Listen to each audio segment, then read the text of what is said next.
Hello students, dear students, today we are going to start a new chapter, that is upthrust in fluid, Archimedes principle and flotation.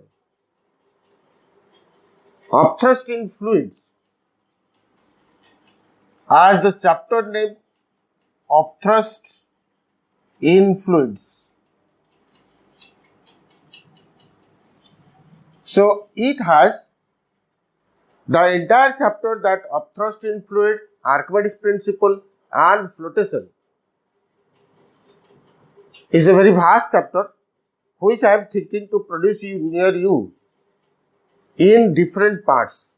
Part 1, today we will discuss about that the upthrust in fluids. Later on parts or upcoming videos that you will be getting about the Archimedes principle and flotation. So let us start with this upthrust in fluids. First of all, what is that upthrust? In the previous chapter, that pressure, we have seen pressure is that thrust which acts on a body on a certain surface area, or thrust acting on an unit area, that is said to be pressure.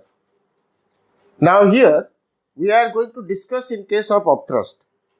This is our common experience, and it is also your common experience that sometimes in fair or some other places that you must have seen, that whenever a gas filled balloon is lifted up, or it will be left, then immediately the gas filled, provided it is filled with that the helium or hydrogen, that can be raised up. On the similar manner, that you must have also seen that whenever a body is kept in a liquid, the body starts floating. It may sink, or it may float, or it may be lifted up, or it will be floating condition. In all these cases, that we can say there acts one force which makes the body to be floated, either in case of that the gases or liquid. More or less we can say that is the property of that of the fluid. It may be the example of your that the gas balloon, gas filled balloon, or it may be an example of a submarine. So all these are based on that of the upthrust. Now what is that upthrust? As you know that whenever a body is kept at a certain place, or suppose say for example on a tabletop that one body is kept, in that case we know that there acts one downward force, vertically downward force, and this is the weight of the body. So this is the weight of the body which acts vertically downward and attracts this body towards the gravity. At the same time also we can say, since the entire medium is air medium, which is a sort of gas, so in that case what happens?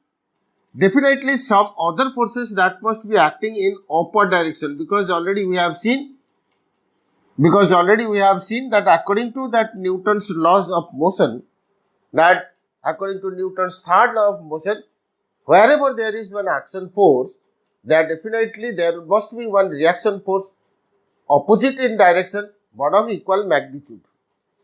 Now in the same way, you will see that whenever a body, either it will be kept in one gaseous medium, or if it will be kept in case of the liquid medium, there also acts one upward force on the body to compensate the downward force or the weight of the body. And that force which acts in upward direction to make the body to be lifted up or to be floated in case of a liquid or in case of a gas, that is what said to be the upthrust. So by the definition we can say upthrust, as the name indicates, the thrust or the force, thrust or the force acting perpendicularly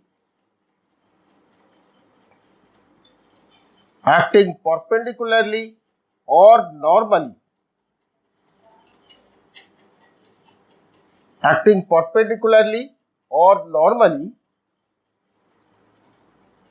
on a body in upward direction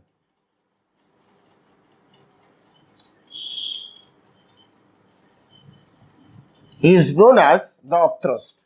So, upthrust is that particular force which is upward direction, which acts on the body in upward direction, and at the same time, every time it tries to balance that of the downward direction force or the force acting downward, or that is your weight of the body. Therefore, the upthrust, the direction of the thrust, that will be in upward direction, and it may be of certain magnitude. Now, let us consider, or it will be better understood by taking an example. Now, take a simple example that suppose we have taken one tin can. We have taken one tin can which is completely empty. That the tin can is completely empty, and whenever the tin can, consider that the tin can is completely empty, and that means it is filled with that of the air. With the same tin can, it will be kept immersed. If it will be, suppose you have taken the liquid, certain liquid that we have taken. So, in this case, whenever the tin can, that will be allowed to be immersed. Consider that the tin can, it will be allowed to be immersed within that liquid. So, in that case, some amount of force is required. So, some vertical force that it will apply on that, then in that case what will happen? It will be immersed within that.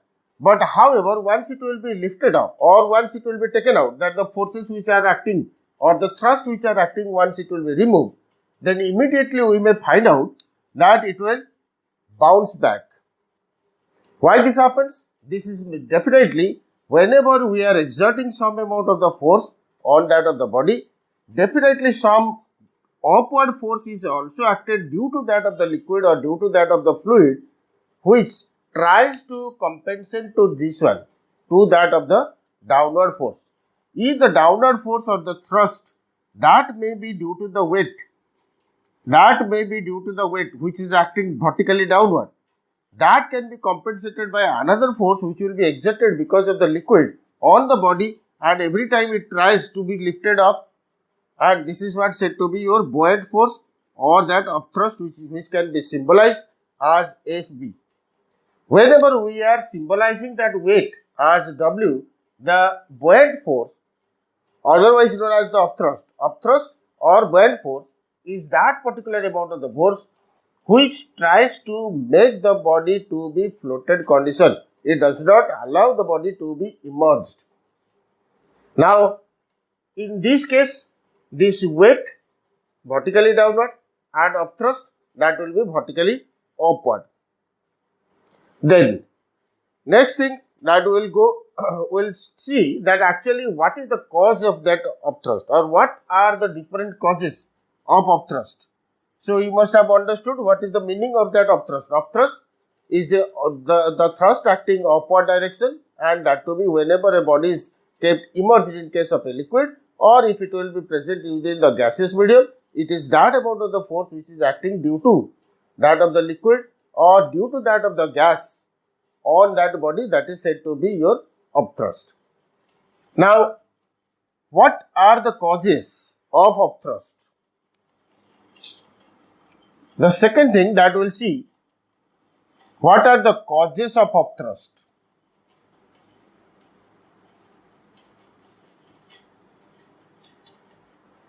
In that previous chapters, like in pressure, just before to this chapter, in case of your pressure, that you must have seen, you must have learnt that pressure increases in case of a fluid medium.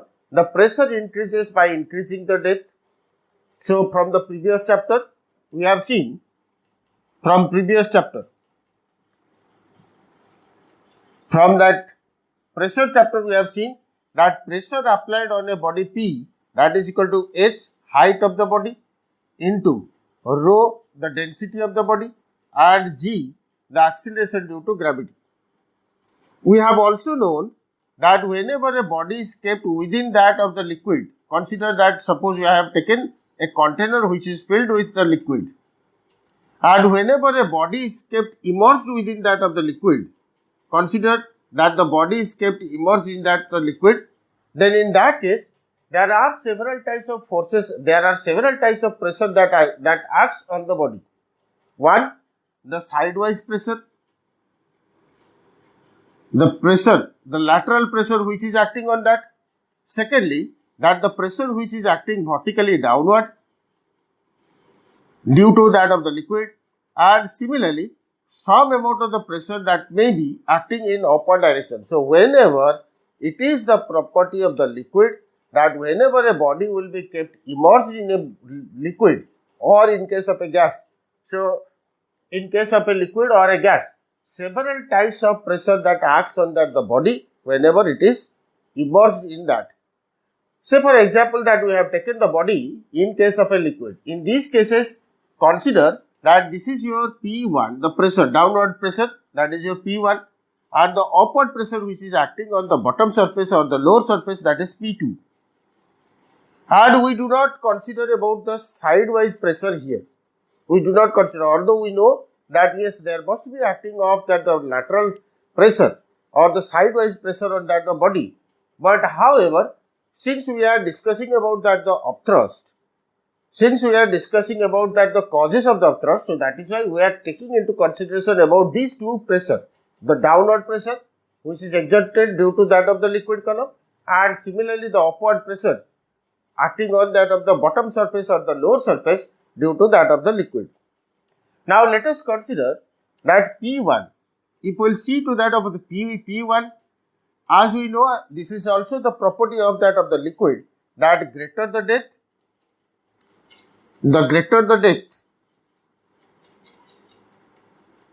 greater will be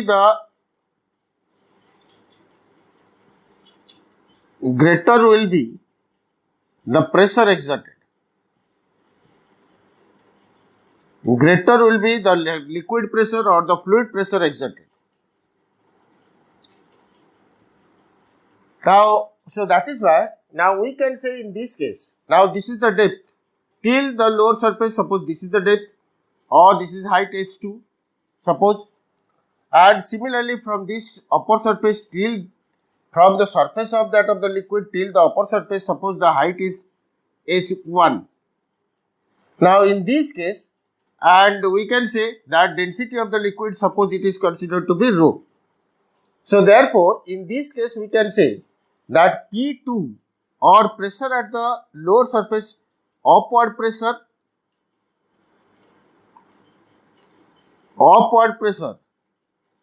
acting on the lower surface P2, that is equal to H2 rho and G. Similarly, at the upper surface means the downward pressure. So downward pressure, that is P1 acting vertically on the surface, on the top of the surface, that is H1 rho into G. So therefore, the net amount of the force net amount of the pressure, since P2 is greater than that of the P1, so therefore, the net amount of the pressure exerted due to the liquid on the body, so net pressure acting on the body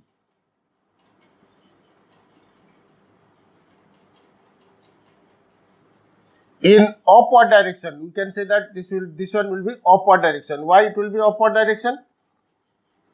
Because now since the upward pressure is greater than that of the downward pressure, because at the greater depth it is there. So since P2 is greater than P1, so therefore now we can say that the net pressure which will act here, that will be in upward direction. So therefore we can say that the net pressure P, that is equal to P2 minus P1.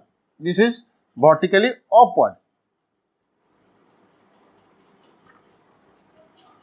Vertically upward pressure which act on that P, that is equal to P2 minus P1, or we can say that P2, that is equal to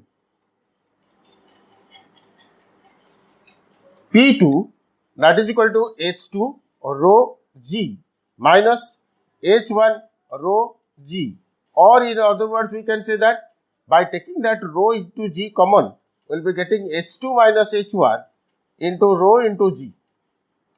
Or we can say this is equal to the height of that of the body into that the rho means the density of the liquid and G. So H that is equal to the height or the depth, height of the body,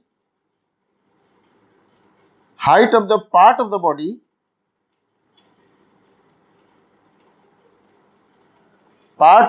immersed. Now the immersed part, the height is H and rho that is the density of the liquid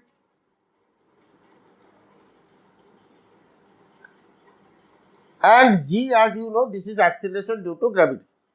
So therefore, now we can say that H rho G, or this is equal to the net amount of the pressure, liquid pressure exerted on this, that is upward direction. First of all, the direction is upward direction, and at the same time this is equal to the height of the body which is immersed, or the part of the body which is immersed within that, into that of the density of the liquid into acceleration due to gravity.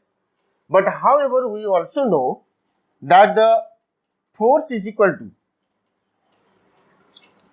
from the earlier expression we know that force is equal to pressure into the area of the cross section on which that the pressure is exerted. So therefore, now since it is in that upward direction, so we can say that upthrust is equal to that the pressure which is acting in upward direction, upward pressure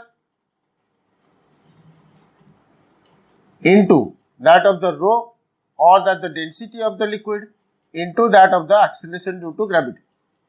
So upthrust symbolized as FB, that is equal to upward pressure, which is equal to H rho into G into A, means area of the cross section. Then in that case we can say area into height, that is equal to the volume.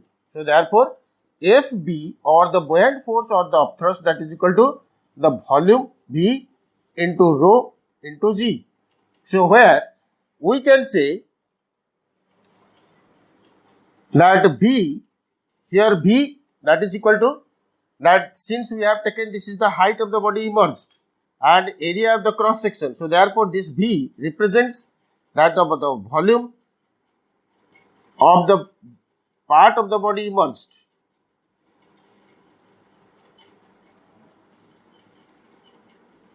So it is the immersed part, and rho that is equal to the density of the liquid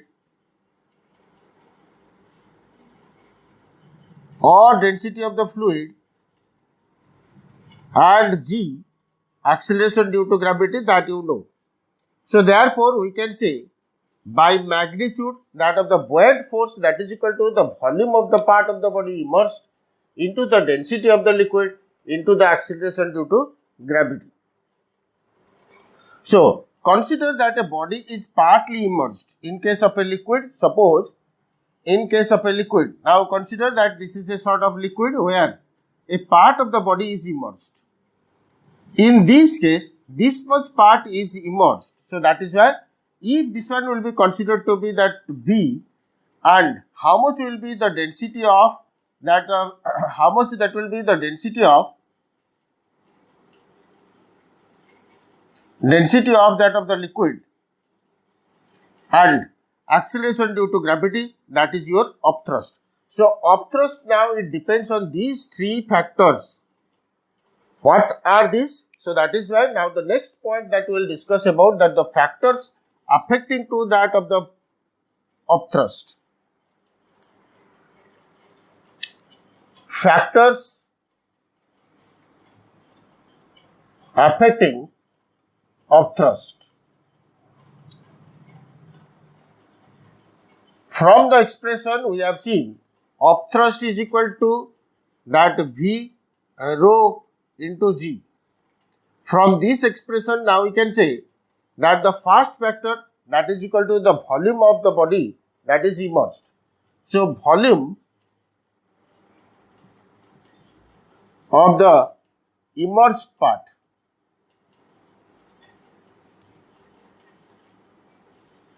So greater the volume of the immersed part, greater will be the upthrust, because from this expression we have seen that FB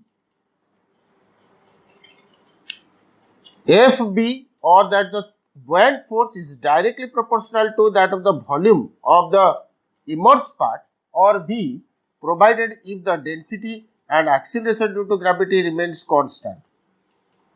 This means that greater the volume of the body immersed, greater the part of the volume or part of the body immersed, greater will be that of the buoyant force or the upthrust, or in other words we can say, since the volume of the immersed part that is also equal to the volume of the liquid displaced, because as you know that whenever a body that will be immersed, at that time what will be the volume of that? The same volume of how much volume that will be immersed, the same volume of water that will be, or same volume of liquid that will be displaced. So therefore, now here also we can say that buoyant force is directly proportional to that of the volume of the liquid displaced. So that means we can say volume of the liquid displaced or volume of the fluid displaced. If we will consider about the gas, then in that case it will be volume of the gas displaced. So what does it mean? It means that how much part that will be immersed. Now in that case we can say that much volume of the liquid or that much volume of the fluid that will be dispersed or the gas that will be displaced. So therefore, in other words we can say greater the volume of the displaced water, displaced liquid or displaced air, whatever it may be, greater it will be that of the upthrust. This is one factor, and this is also one of the reasons many consequences also be based on this one. What it will be, that number one that we can consider here, that suppose whenever a bunch of feather and a bunch of the stones that will be kept at a time, or if it will be falling freely, in that case we may find out that the first one, that of the stones, the bunch of the stones or the bunch of that substances, solid substances, that will reach to the ground, because in that case the volume may be small or volume may be less in comparison to the bunch of that feather or bunch of cotton. So bunch of cotton or a bundle of cotton that will reach to the ground, after that the stone of the same mass that will be there. This is because that in this case the volume definitely that will be more in case of the cotton. So that is where this is the condition, the upthrust becomes more. Now second one, that is your density of the liquid. Similarly, just as we have discussed here, in the same manner also here we can say that the second factor, that is your the volume of the density. The second factor, that is your volume of the density, the density of the liquid.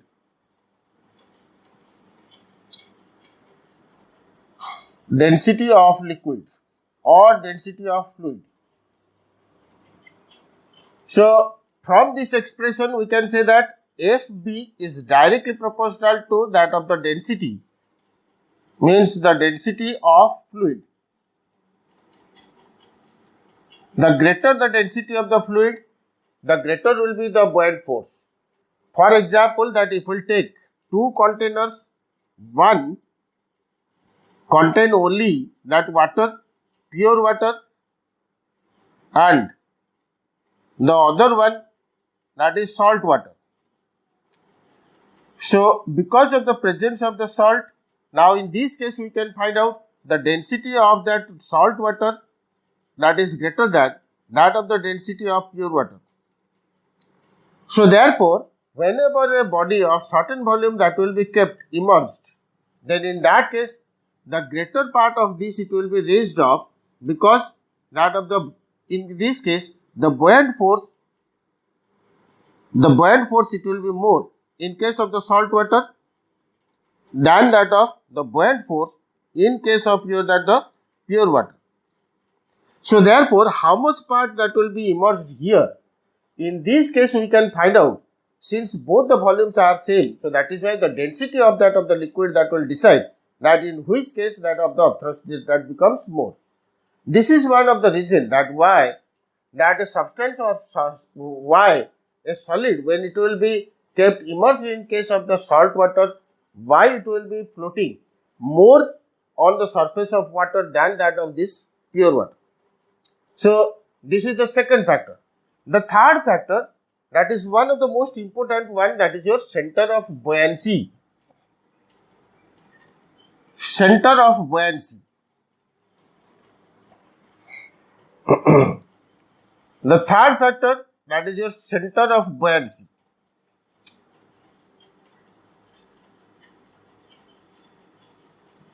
So, remember children that we have center of gravity, and just like the center of gravity, here also we are having center of buoyancy. You might have remembered what is the meaning of that of the center of gravity. Center of gravity is that particular point. If consider that I have taken a certain object. Now here we can find out in this case, in this object, there are several forces which are acting vertically downward direction. Suppose these are W1, W2, W3, W4. So likewise a number of forces that are acting, W5. So likewise a number of forces are acting whenever the body is attracted towards the gravity. So in all these cases, whichever that of the resultant force that will act at a certain point, and that point is said to be your center of gravity. So center of gravity is that particular point where the sum of all the forces acting towards the gravity act, and that is said to be the center of gravity. Similarly, whenever a body is kept immersed in case of a liquid or in case of a fluid, say for example in case of the gases, then in that case also the part of the body which is immersed within that of the liquid, this is the volume which is immersed, and here we can find out all that upthrust that act on this. How many kinds of that of the forces are, consider that these are the different points where a number of forces are acting upward direction. But however, just like your that center of gravity, here also definitely there must be a center of that immersed part where all that buoyant forces are acting, and that is said to be your center of buoyancy or symbolized as C. So center of buoyancy is that particular point of the immersed part or the volume of the body which is immersed. In such cases where, or this is such a point where all the buoyant forces act at a time. So therefore, normally whenever a body starts floating or sinking, this is one of the most important factor which decides that what will be the magnitude of that of the buoyant force. Let us consider that a body, whenever, in details that we will discuss later on in the next part, that whenever a body is completely immersed, at that case what happens? The center of gravity and the center of buoyant force both are on the same point. Center of gravity and center of buoyancy, that all these two are acting on the same point. So that is why in that case the body is completely immersed in case of a liquid. Whereas if it is partly immersed and partly just above to this, in such condition the body gets stability or body gets equilibrium if there is the center of gravity which will be center of gravity acting at the opposite, means center of gravity just above to that of the center of buoyancy, but both of them should be on the same line. Then only it will get its equilibrium or stable equilibrium. On the other hand, whenever the body that will be completely, means consider that a body is there which will be vertically inclined. In this case we do not find out that center of buoyancy and center of gravity will be lying on the same line, rather that will be in a different line, but whenever they may be produced backward or forward, then in that case definitely they may be intersecting at a point where it may be having its equilibrium, but in such cases it will not get the stable equilibrium. That part that we will discuss in the later on parts. This is the part 1 where we have discussed about the upthrust, the reason of upthrust, factors affecting to that upthrust. Yes, another thing that you remember, that upthrust, if we will consider just like that of the force, since upthrust is also a kind of force, so that is why this is no doubt this is one vector quantity, and at the same time the unit of upthrust is same that of that force. So hope that in this part 1, I must have explained you perfectly about that of the upthrust and the reasons of the upthrust and the factors associated with upthrust, and in the next part or the upcoming part, wait that the second part that I will explain you about regarding that the flotation, principle of flotation, and why the body that will be floated or that will sink, in what condition the body will float, in what condition will sink. So till then, enjoy yourself and subscribe my channel, and at the same time more and more initiate more and more and motivate more and more people that to like the channel. Thank you very much.